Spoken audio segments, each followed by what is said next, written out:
اچھا میرے سامنے ایک سوال یہ ہے کہ یا تو ہم شرعی معاملے کو دیکھتے ہیں جب کہ فضول خرچی منع ہے، گناہ ہے اور معاشی معاملات کی کنٹرول کے لیے بھی بہتر نہیں ہے، لیکن دوسری طرف یہ ہے کہ بچوں کی خوشی کے لیے، ان کو اچھے کپڑے پہنانے کے لیے، ان کی اچھی عید کے لیے، ان کی خواہشات کی تکمیل کے لیے ماں باپ مجبور ہو جاتے ہیں بعض اوقات کہ اگر کچھ بچت کی بھی ہے تو وہ خرچ کریں، اگر بچت نہیں بھی کی تو کسی سے قرض لے کے وہ خواہشات پوری کریں۔ تو ترغیب کیا ہے کہ شرعی معاملہ بھی پورا ہو جائے، معاشی معاملہ بھی ٹھیک رہے اور بچوں کی جو خواہشات ہے اس کی بھی تکمیل ہو جائے، یہ ساری چیزیں اچھے طریقے سے کیسے نبھائی جا سکتی؟ بسم اللہ الرحمن الرحیم، رب اشرح لی صدری ویسر لی امری واحلل عقدۃ من لسانی یفقہوا قولی۔ جی جب میں داخل ہوا تو ڈاکٹر صاحب بڑی خوبصورت تقریر فرما رہے تھے اور آپ نے بہت آیات کے ساتھ اس کا احاطہ کیا اور موضوع کو کھول دیا کہ کیا کیا چیزیں جو ہے فضول خرچی میں آتی ہے اور کیا چیز اس کا توازن ہے۔ میں آپ کی گفتگو کا جواب دینے سے پہلے قرآن کریم کی ایک آیت پڑھ دینا چاہتا ہوں کہ قرآن کریم نے جو فرمایا ہے کہ ان المبذرین کانوا اخوان الشیاطین،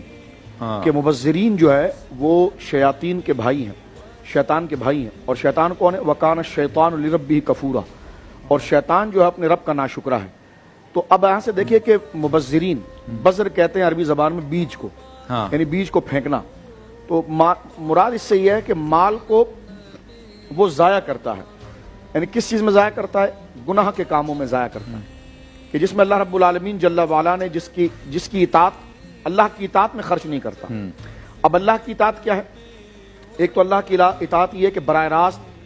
اس کے نام پر اس کے حقوق، جس طرح بھی پہلے عرض کیا گیا ہے کہ زکوٰۃ ہو گئی، صدقات ہو گئی، جو مطالبہ ہے اللہ کی راہ میں خرچ کرنا، رشتہ داروں کا جو حق ہے وہ اللہ کی راہ میں خرچ کرنا ہے۔ پھر اولاد کی تربیت کے لیے، ان کی خوراک کے لیے، ان کی صحت کے لیے، ان کی دوا کے لیے، ان کی تعلیم کے لیے، ان کے نشوونما کے لیے، ان کی خوشی کے لیے، ان کے لباس کے لیے، یہ تمام چیزیں اللہ کی راہ میں خرچ کرنے کے حوالے سے ہیں۔ ہاں یہ فرمایا گیا کہ شیطان جو ہے وہ اللہ رب العالمین جل وعلا کا ناشکرا ہے، یہاں سے یہ موضوع کھل جاتا ہے، یعنی ایسی جگہ پر خرچ کرنا کہ جو اللہ کی ناراضگی کا باعث ہے۔ تو اس کا مطلب یہ ہے کہ آپ نے اللہ کی ناراضگی کی جگہ پر خدا نخواستہ خرچ کیا تو آپ نے رب کریم کی نعمت کا کفران کیا اور یہ ناشکری تھی۔ تو اس لیے آگے شیطان کا جو ذکر آیا کہ شیطان کا بھائی ہے، وہ جو تبذیر کرتا ہے، فضول خرچی کرتا ہے، وہ شیطان کا بھائی ہے۔ اب شیطان کا بھائی کیوں؟ کہ اس لیے کہ شیطان جو ہے ناشکرا ہے، اور شیطان ناشکرا سے مراد کیا ہے؟ شیطان کے ناشکرے سے مراد یہ ہے کہ وہ گناہ کے کاموں کے اندر مال کو ملوث کرتا ہے، وہ اللہ کی نعمت ہے اس کو ضائع کرتا ہے اللہ کی مخالفت میں۔ اب آ جائیے اس چیز کی طرف جو آپ نے کہا کہ بچوں کی تربیت کے لیے، تعلیم کے لیے اور ان کے کپڑوں کے لیے، عید کے، تو دیکھیے ماں باپ کو چاہیے کہ اپنے سال کی پلاننگ وہ کر کے رکھیں، کیونکہ اولاد اور مال اس دنیا کے اندر بہت بڑا فتنہ ہے، فتنہ بڑا آزمائش ہے۔ اولاد ماں باپ کے لیے بہت بڑی آزمائش ہوتی ہے اللہ کی راہ میں، اس لیے کہ بندے کا دل اس طرف کھینچتا چلا جاتا ہے اور پھر وہ ان کی خوشی کو اللہ کی خوشی پر جب غالب کر دیتا ہے تو پھر چوری کرتا ہے، فراڈ کرتا ہے، کرپشن کرتا ہے، رشوت لیتا ہے، دھوکہ دیتا ہے، خیانت کرتا ہے، اپنے منصب کا ناجائز فائدہ اٹھاتا ہے، ادھر ادھر ہیری پھیری کرتا ہے، ٹوپی کرتا ہے، لوگوں کو نقصان دھوکہ دیتا ہے۔ تو وہ کس لیے کر رہا ہوتا ہے؟ بچوں کے لیے کر رہا ہوتا ہے۔ صحیح۔ تو اس وجہ سے بچے، اولاد جو ہے وہ ماں باپ کے لیے ایک آزمائش ضرور ہوتی ہے، لیکن وہ لوگ جو یہ چاہتے ہیں کہ میرا بچہ بھی آگ سے بچے اور میں بھی آگ سے بچوں، سب سے بڑا یہ ہے کہ ہم گویا کہ دائمی زندگی کے اندر جو قبر و حشر کی زندگی ہے اس میں ہم خوار نہ ہو جائیں، ذلیل نہ ہو جائیں۔ اور آج تو میں ان کی سہولت کے لیے کام کر رہا ہوں، لیکن یہ تو دنیا مکمل ہو جائے گی، لیکن آگے آنے والی جو دنیا ہے وہ تو اتنی بڑی ہے کہ اس میں اصل سہولت کی ضرورت ہے، اور ایسا نہ ہو کہ تھوڑی دیر کی سہولت کے لیے بات کا جناب جو ہے کہ وہ عذاب اور غم میں اپنے عمل سے اپنے بچوں کے اوپر بھی مسلط کر دوں اور خود کے مسلط کروں۔ پہلی بات تو مسلمان ہونے کی حیثیت سے پورے مقدمات کو وہ ذہن کے اندر رکھے، پھر جو اس کی آمدنی ہے اپنی بیوی کو یقیناً اپنے مشورے میں لے اور اس کو ذہن بتا دے کہ میری آمدنی اتنی ہے اور میں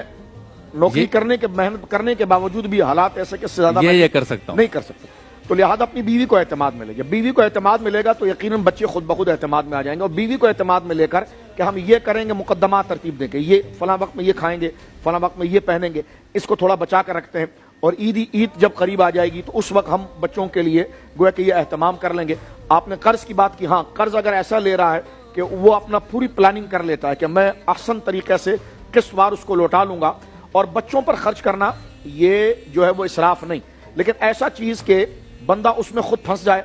اور پھر وہ چوری کی راہ میں چلا جائے کہ وہاں سے اگلے کا چوری کر لوں گا پیسہ، رشوت لے لوں گا، میں الیاذ باللہ خیانت کر لوں گا، اس کی امانت میں خیانت کر لوں گا، اس کے پیسے کو چھپا لوں گا، تو یہ تمام چیزیں خود بخود فضول خرچی اور گناہ کے اندر وہ آ جائیں گی. لیکن بچوں کے لیے جائز مال میں سے کچھ بچا کر رکھنا اور عید کے لیے ان کے جائز خرچے کا اچھا کپڑا پہن لے جو ایک عام متوسط طبقے کا ہوتا ہے, جس میں عید کا رنگ بھی سامنے آ جاتا ہے, اچھی چپلیں ہو جاتی ہیں جو ایک متوسط طبقے کی ہوتی ہے, تو اس چیز کا وہ خیال رکھے. لیکن اس میں اگر وہ بڑھے کہ نہیں میرا پڑوسی جو ہے اس کی آمدنی زیادہ ہے اور میری آمدنی کم ہے لیکن میں اس کی طرف بڑھنا چاہتا ہوں, تو یہ مقابلہ اگر دنیاوی طور پر لائے گا تو پھر وہ یقیناً اپنے اور اپنے گھر کے لیے اور معاملات کے لیے چوری کرے گا, لوگوں کا قرضہ کھائے گا, اور قرضہ بھی اس لیے لے گا کہ میں نے جو ہے دوبارہ واپس کرنا نہیں ہے. اس میں ایک بات دیکھیے, مشرکین مکہ کا ایک عمل تھا کہ وہ کیا کرتے تھے, لوٹ کھسوٹ کے مال جمع کر لیتے تھے. یعنی رشوت لے لی, شراب سے لے لیا, کسی سے چوری کر کے لے لیا, اور اب بڑے دیاوان بن گئے جی, بہت بڑے سخی اسمگلر آ گئے ہیں اور انہیں پوری دبا کر اسمگلنگ کی ہے, اب یہ دیگے کھلا رہے ہیں اور معاملات کھلا رہے ہیں. تو یہ مشرکین کا عمل تھا. تو قرآن کریم فقان حمید نے اسے بھی تبذیر قرار دیا ہے کہ اللہ ایک تو غلط طریقے سے تم نے مال کمایا ہے اور اس کو نیکی بنا کر تم خرچ کر رہے ہو, تو یہ تمام چیزیں فضول خرچی کے اندر آتی ہے. وہ آپ نے جو مثال دی بہت اچھی ہے کہ چادر دیکھ کر پاؤں پھیلائے جائیں, اور آج کل ہمارے ملک کے جو حالات ہیں اس پر غور کرنا چاہیے. اگر آپ کو اسمارٹ فون کی ضرورت نہیں ہے اور آپ جناب جو کہ آپ کے آفس کے سے کوئی کام نہیں ہے تو آپ سادہ فون رکھیے اپنے ساتھ, ٹھیک ہے نا. اگر آپ اے سی کے بغیر گزارا کر سکتے تو پنکھے پہ گزارا کر دیجئے. اگر ایک کمرے میں اے سی لگا کر دوسرے سے مستغنی ہو سکتے تو جتنا آپ کریں گے تو وہ ایک پوری آدھی معیشت بھی ہے اور گناہ سے بچنا بھی ہے.